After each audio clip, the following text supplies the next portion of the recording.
오늘은 히브리서 11장에 소개된 믿음의 거인 요셉의 믿음에 대해서 살펴보며 은혜를 나누려고 합니다. 성경은 요셉의 믿음을 어떻게 소개하고 있을까요? 히브리서 기자는 22절 한 구절로 요셉의 믿음을 소개하고 있습니다.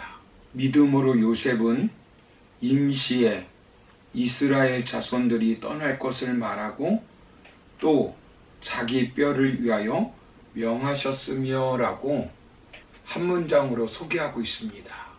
110살까지 산 요셉의 삶을 돌아보면 요셉의 믿음에 대해서 소개할 것이 많을 것입니다. 여러분은 요셉의 믿음을 소개하려면 무엇을 소개하겠습니까? 17살까지 가나안에 살면서 꿈꾸는 요셉의 믿음에 대해서 소개하는 분도 있을 것입니다. 17살부터 30살까지 종살이와 감옥 생활을 하였는데 이때 보디발의 아내가 집요하게 성적으로 유혹하였는데 끝까지 지도를 지켰던 신실한 믿음을 소개하는 성도님도 있을 것입니다.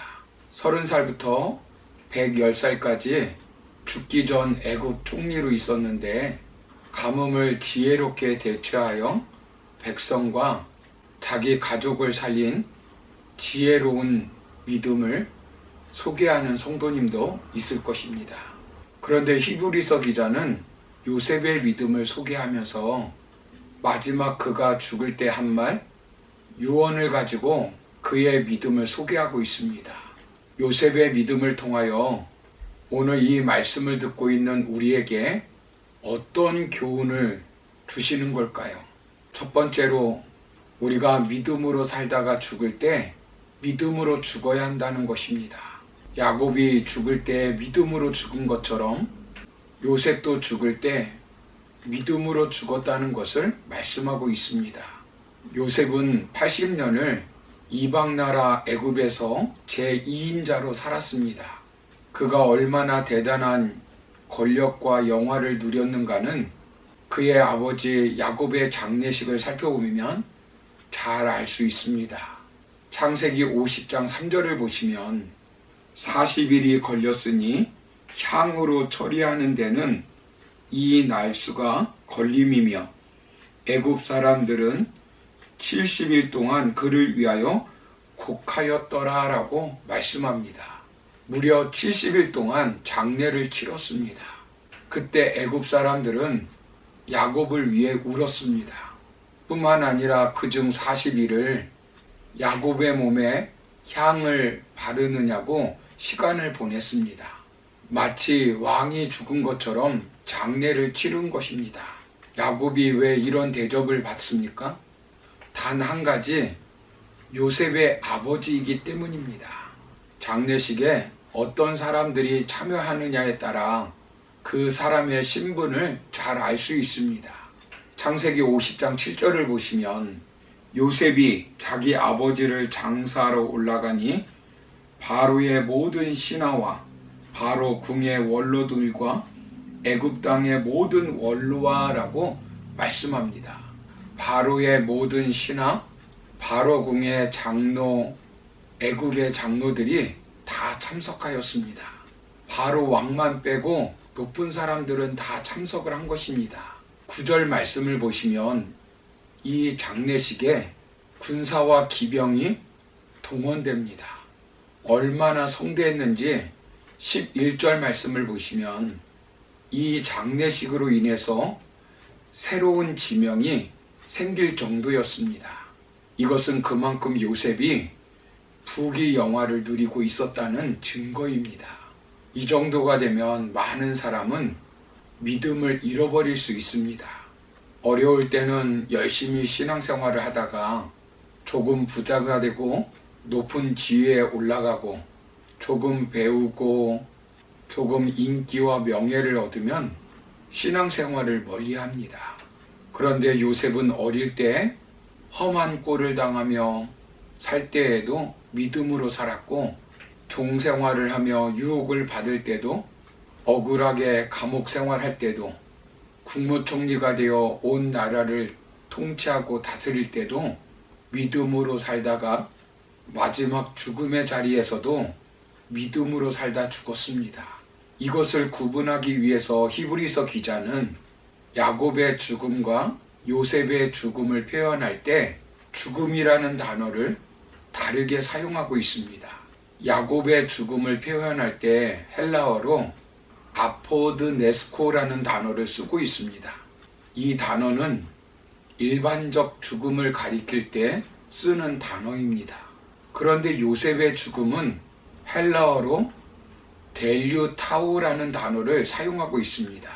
이 말은 끝마치다, 끝내다, 결말을 짓다라는 뜻이 담겨져 있습니다.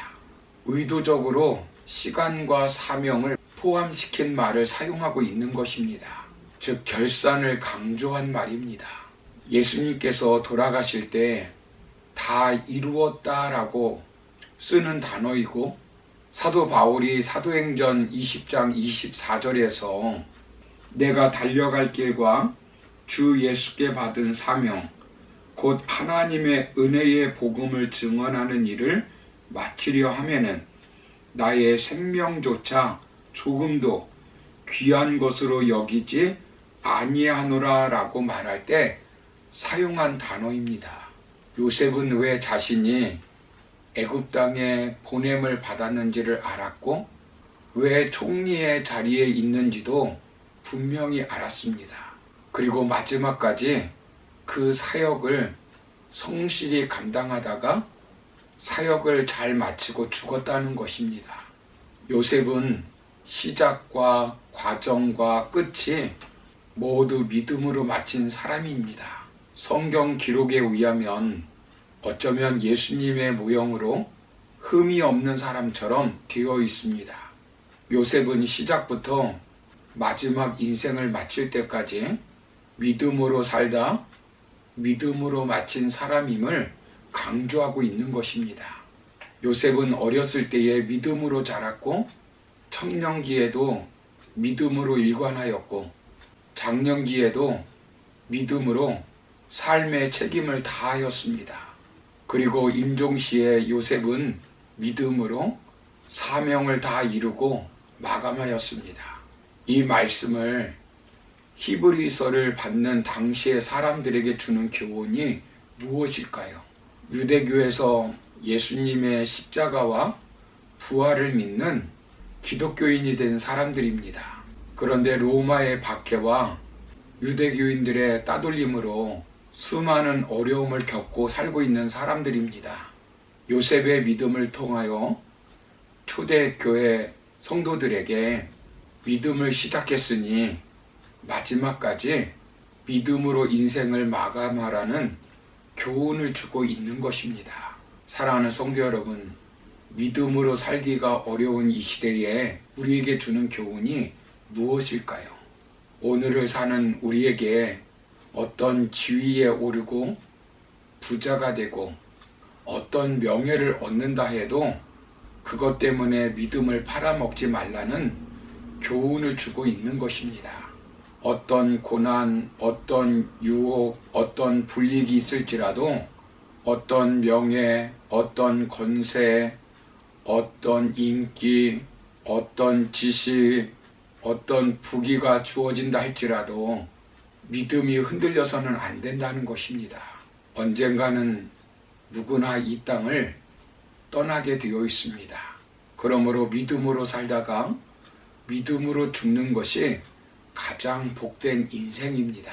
어떤 경우에도 믿음이 흔들리지 말고 죽을 때까지 믿음으로 살다가 믿음으로 죽는 축복을 누리는 성도님들이 다 되시기를 주님의 이름으로 축원합니다.